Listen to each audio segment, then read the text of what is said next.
Hello everyone, welcome back to my channel. If you are new here, my name is Kit Aldridge. I write fantasy. I have published 2 short stories and 1 novel.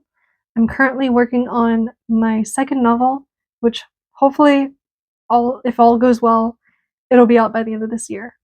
So what we do here, we talk about books, we talk about writing, and honestly anything else that you guys would like to hear from me. You can always let me know down in the comments. So today I thought I would talk a little bit about just some things that I wish I had known before I started writing my first book. Um, so a little bit of context. My first book, Unraveled, book 1 of the Stormbringer saga, came out January of 2025. So it's been almost a year. It was January 28th was the actual publication day. So we're almost a year of being published, which is exciting. The book itself, I started writing in the summer of 2019. I was a junior in college, and so you can imagine the turmoil when COVID hit in 2020. I think it threw a wrench in a lot of our plans. Definitely threw a wrench in mine, especially because during the summer of 2019, when I wrote the first 2 drafts of Unraveled, that was the first time that I ever considered pursuing creative writing as a career. Um, it was something I had always enjoyed. It was just a little side hobby I never told anyone about because I was like, who wants to read stories that don't go anywhere with people that don't really do a whole lot? These are just stories that I've written because they make me feel comfortable, you know. Um, so having that realization of like, wow, storytelling, writing epic fantasy, being immersed in a completely different world, that's what I love. I'm really passionate about it. Um, and so that was um, quite eye-opening because up until then I had been a musician. So kind of a kind of an identity crisis there. So you had this 20-year-old me writing a book for the first time. It was insanely overwritten. I think the first draft came out at 130,000 words. Um, and I didn't know what I was doing. I was just writing because I liked it. And if you watched my previous video, you'll know that naturally I am a pantser kind of writer, which just means that I usually don't plot my stories out. Um, I usually will just have like a vague idea and then I run with it. I just sit down at the keyboard and just go ham on it. It's a little bit chaotic. I don't think I could I don't think I could go full pantser writer at this point in my life. Um, just because I have plotted out my second book. But yeah, this I'm getting off topic. The video will just be a short list of things that if I could go back in time, tell myself these things, give her a little bit of advice, this is what I would tell her. Um, so let's get into it. This first one, you'll constantly feel like you're running out of time. Yeah, that has not changed. Um, I even though I have written 2 short stories, gotten them published, written a book, gotten that published, I still feel like I'm not doing enough. I feel like I'm running out of time constantly. Um, in my head, the year 2026 is an anomaly. It doesn't seem real. This month alone has felt like 2 years. So clearly, time is just a little bit wonky. And being on social media is kind of a new thing for writers, I think, is what we're seeing is not only are you expected to write the book, you're now also expected to be a content creator and engage with your readers online.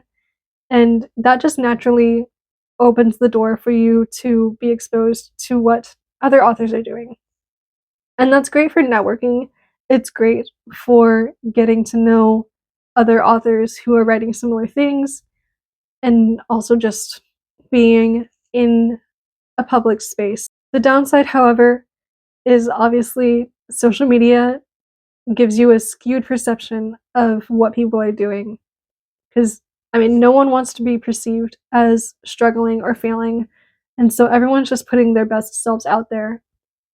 And it's just naturally, you're going to see a lot of writers who are like, I wrote 3,000 words a day for an entire month and I didn't skip a single day. Or you have people doing like their weekly writing wrap ups or just anything like that. It's just so easy to see what other authors are doing and compare yourself to them. And it is imperative that you don't do that. I know it's really difficult. Put the phone down, turn off your notifications, and just write and just let your creative process exist as it does.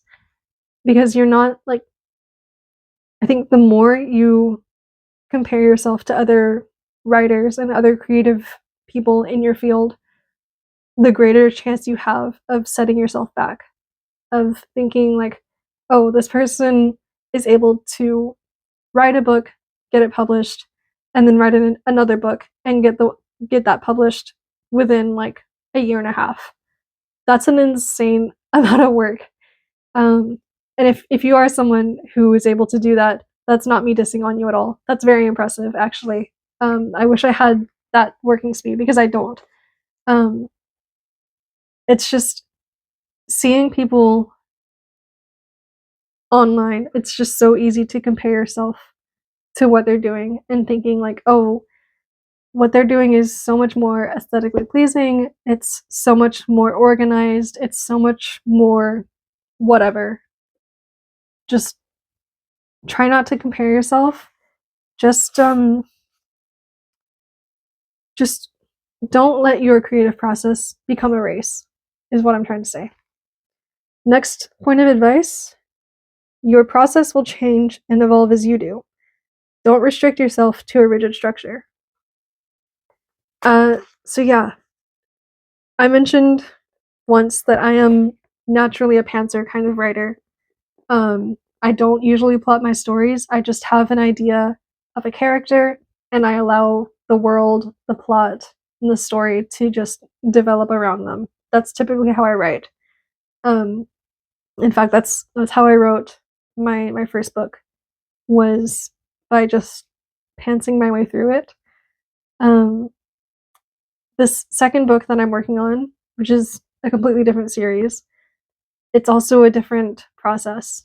I took time to go chapter by chapter and do an outline, which was like an entirely new thing for me. It felt really weird doing it because I, like, about halfway through it, I was like, should I just abandon this? Because I was like, what if I just like, if I go off of the outline anyway, or if I abandon the outline, then all of this time is spent for nothing. And so I considered just like walking away and just reverting to my normal pantsing habits. Um, but I didn't. I tried to.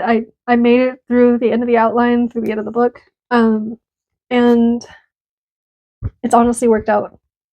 Surprising as it is for me, I didn't expect it to.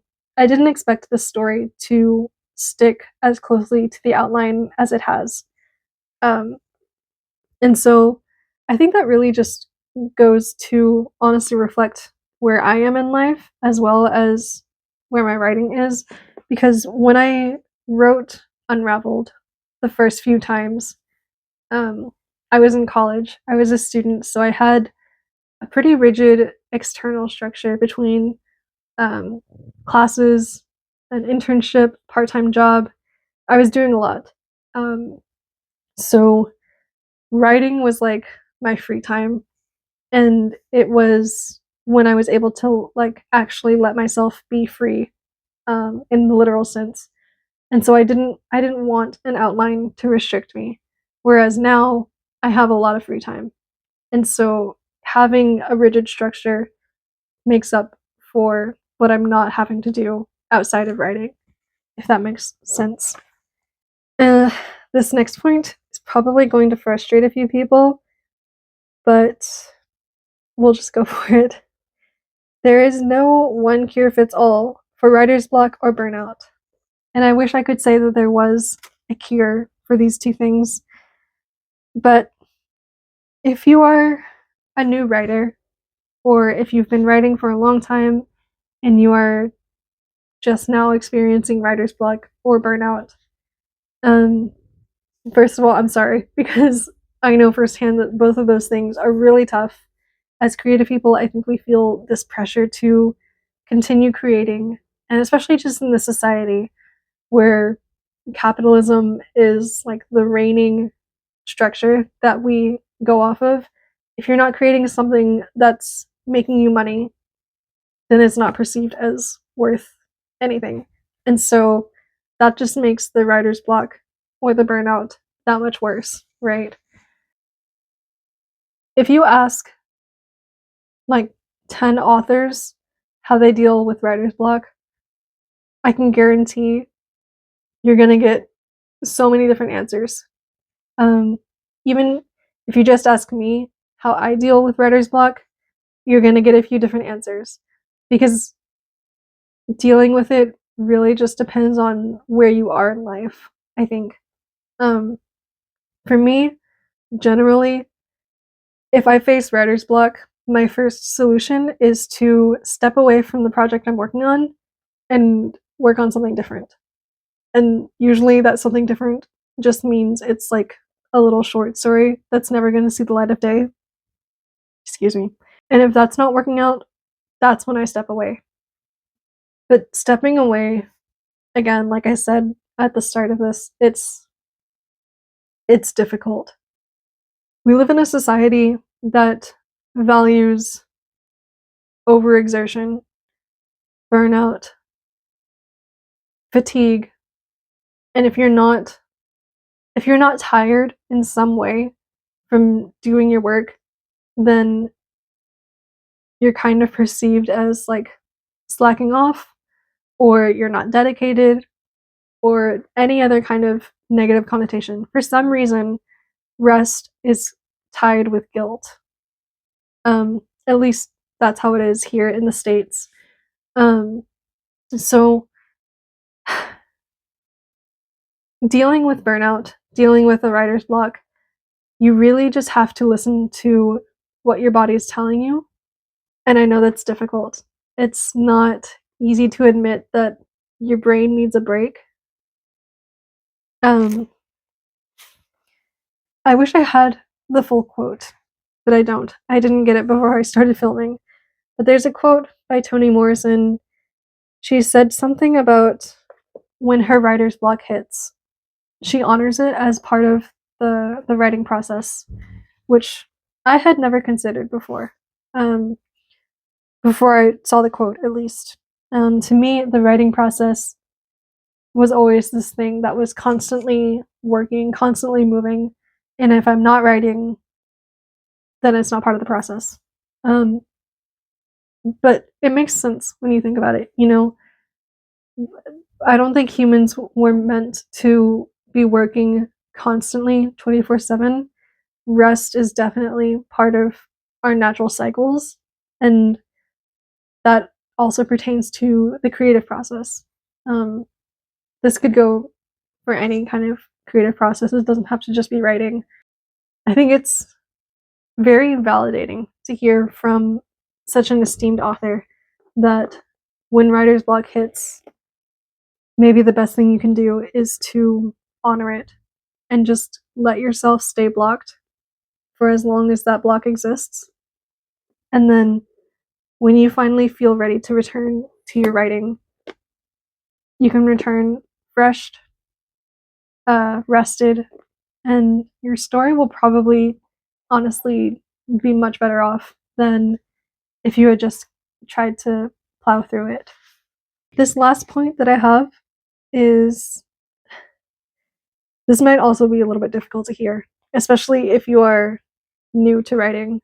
But you will inevitably disappoint some readers. Learn to be okay with this.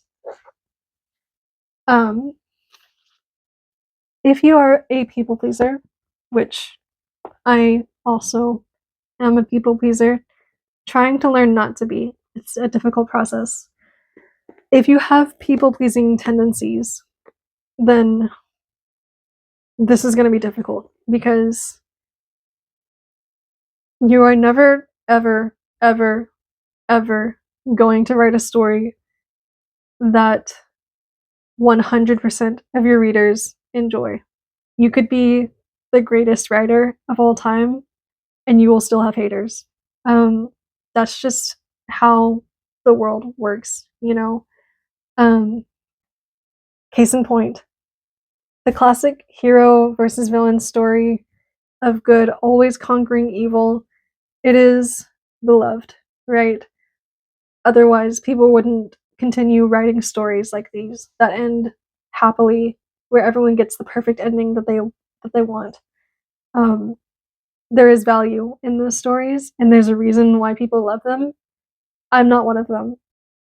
I got tired of reading stories where you have this big, scary villain who is doing all these horrible, heinous crimes to so many people, and you have the heroes over here who are saying, like, okay, we need to stop this person no matter the cost.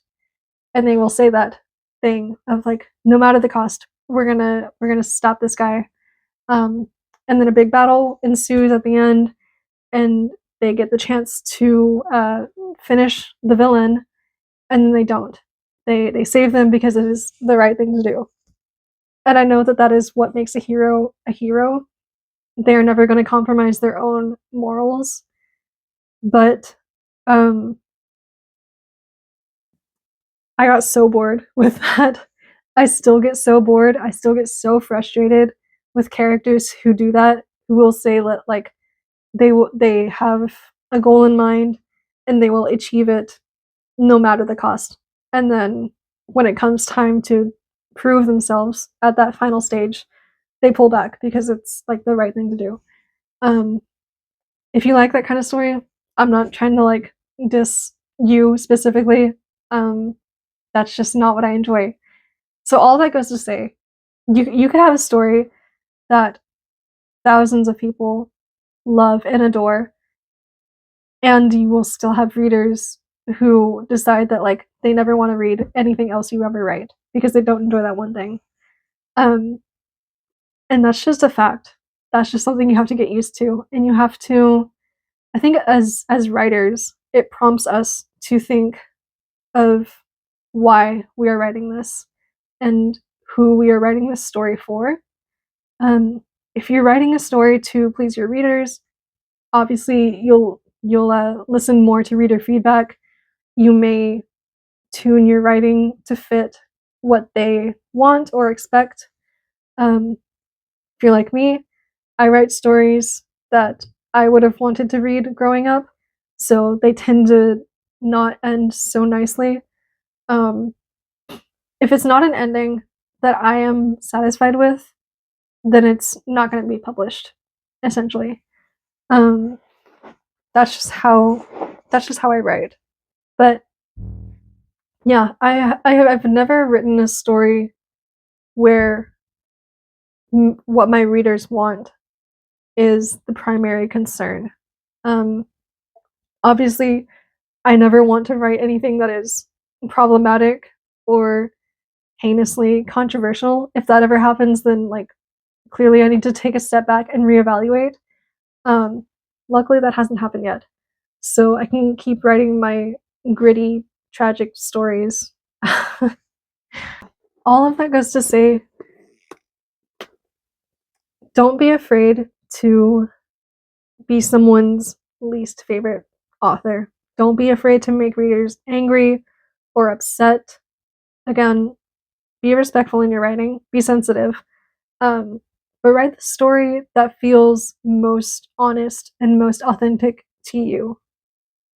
Because I think if you're trying to please everybody in your writing, I think that is one of the fastest ways to lose the love of the craft.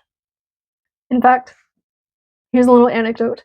When I was in college, I was a creative writing major for my last year and a half. I was in creative writing, um, but I wasn't writing fiction. I wasn't even writing fantasy. I wasn't writing anything that I write today. I was writing creative nonfiction. So a lot of like personal essays, memoirs, that kind of stuff. And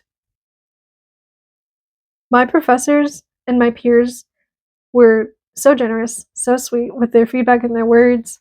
They loved what I was writing. They gave me so much encouraging feedback that just was not hitting for me because I despised what I was writing.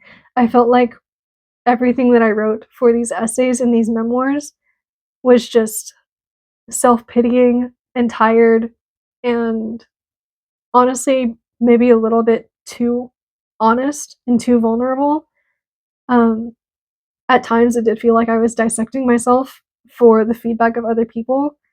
And again, they loved it. They were so like reading their feedback now, it's it's honestly kind of hard to imagine that I didn't appreciate it back then. Um, but it also again just kind of drives in my point that if you're writing stuff for the sake of other people's enjoyment, but you yourself are not enjoying what you're doing, that is like the fastest way to lose your love for it. Because by the end of my college years, I was kind of in the mindset of like, I don't think I ever want to write another thing ever again. Um, because I was thinking that I would have to just keep writing memoirs and personal essays, and that's not what I wanted to do. Even though that's what a lot of people wanted me to do. So you just have to find what you love and you have to embrace that fully. Even if it disappoints people, let them be disappointed because I promise if you are passionate about your projects, then the right people will find you and they will also be passionate about it with you and for you. So, little story over. Okay, and that I believe is all I have for you. So, thank you so much for watching if you stayed to the end. I don't know if you can tell, my voice is kind of shot at this point. This is the third time that I've tried recording this video because the first time was just a rambling mess. It would have been nearly impossible to edit. The second time, my mic wasn't working, so I got zero audio out of that. And so this is the third attempt. It will be the last for today because I don't think my voice can keep up with this. But yeah, I hope you enjoyed it. If you're in the States like me, I believe we're due for some pretty cold weather this coming weekend, so stay warm, stay safe. I'm excited. I love winter. Winter is my favorite season. So I've been looking forward to the temperatures dropping because where I am in the south, it's been pretty mild, I would say. Global warming's hitting us hard, so Christmas Day was like 80 degrees Fahrenheit. For those of you on the metric system, I think that's like 25-ish Celsius. So it was not cold. It didn't feel like Christmas at all. But anyway, yeah, I hope you enjoyed this video. If you did, if there's something that I said that really resonated with you, if there's something I didn't say, then feel free to leave a comment. The community is still pretty small, so I do read everything that comes through. I enjoy reading your feedback. Um, and if there's something that you would like me to talk about in a future video, let me know as well. Because, like I said, I'm new to this, but I'm enjoying it. I'm learning a lot of new skills about just recording, editing, talking in front of a camera. I'm learning a lot of new things, and I'm really enjoying it. And I hope you're also really enjoying it.